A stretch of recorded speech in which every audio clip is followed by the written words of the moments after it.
ഓം ശ്രീ ഗുരുഭ്യോ നമ. കോളേജിൽ ചേരാനുള്ള സമയമായി. ഭക്തിയായ ഒരു പെൺകുട്ടി ദർശനത്തിനെത്തി. എന്തിനു പഠിക്കണമെന്ന് അവൾ തിരക്കി. മെഡിസിന് പഠിക്കാൻ അമ്മ പറഞ്ഞു. കുട്ടി വിഷമിച്ചുപോയി. കാരണം അതിനുള്ള കഴിവും ബുദ്ധിയും തനിക്കില്ല. ഇംഗ്ലീഷിന് വളരെ പിന്നോട്ട്. മാത്രമല്ല ഏറെ നേരം പഠിക്കാനുള്ള ശാരീരിക സ്ഥിതിയുമല്ല. ആരോഗ്യം മോശമാണ്.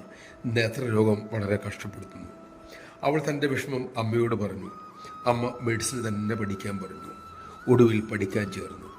ഏറെ താമസിയാതെ അധ്യാപകരുടെയും കൂട്ടുകാരുടെയും ഇടയിൽ അവളൊരു കോമാളിയെ പോലെയായി. എന്തിനീ വിഷയം അവൾ തിരഞ്ഞെടുത്തു എന്ന് പലരും ഒളിഞ്ഞും തെളിഞ്ഞും ചോദിച്ചു. അവൾ അമ്മയെ കണ്ടു. തൻ്റെ തലയിൽ ഒന്നും കയറുന്നില്ലെന്ന് പറഞ്ഞു. അമ്മ ശാന്തമായി പറഞ്ഞു, അമ്മയുടെ ആഗ്രഹം മോൾ മെഡിസിന് പഠിക്കണമെന്ന് തന്നെയാണ്. മോൾ നല്ലതുപോലെ ശ്രമിക്കൂ, വിജയിക്കും, പഠനം തുടരൂ. പിന്നെ അവൾ തിരിച്ചൊന്നും പറഞ്ഞില്ല. എല്ലാം അമ്മയുടെ ഇച്ഛ പോലെ എന്ന് ഉറപ്പിക്കുകയും ചെയ്തു. അവൾ പഠിച്ചു. ക്രമേണ മാർക്ക് കൂടാൻ തുടങ്ങി.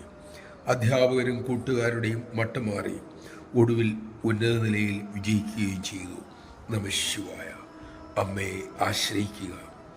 ആ തിരുനാവിൽ നിന്ന് എന്തു വീഴുന്നുവോ അത് ചെയ്യുക. കഠിനമായി യത്നിക്കുക. ബാക്കി കാര്യങ്ങൾ അമ്മ ചെയ്തുകൊള്ളും. അമ്മ ഭംഗിയായി അത് പൂർത്തീകരിച്ചു കൊള്ളും. പക്ഷേ നമുക്ക് ചെയ്യാനുള്ളത് ഉത്സാഹത്തോടെ ചിട്ടയോടെ ചെയ്യണം. അതിന് നമുക്ക് സാധിക്കട്ടെ.